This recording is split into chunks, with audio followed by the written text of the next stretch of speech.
Praise the lord.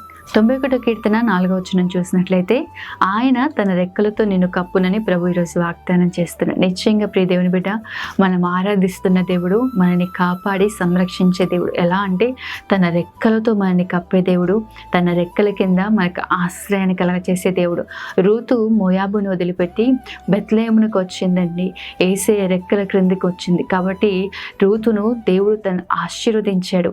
శాపగ్రస్తమైన స్థలంలో నుంచి అన్నీ పోగొట్టుకొని ఏమీ లేని స్థితిలో వచ్చిన రూతును దేవుడు అత్యధికంగా ఆశీర్వదించాడు. ప్రియ దేవుని బిడ్డ, దేవుని సన్నిధికి రండి, సర్వశక్తుని నీడను ఆశ్రయించండి, మహోన్నతిని చాటున నివసించండి. ఆయన తన రెక్కలతో నేను కప్పుతాడు. ఏదియో నీకు ఎంత మాత్రం హాని చేయదు.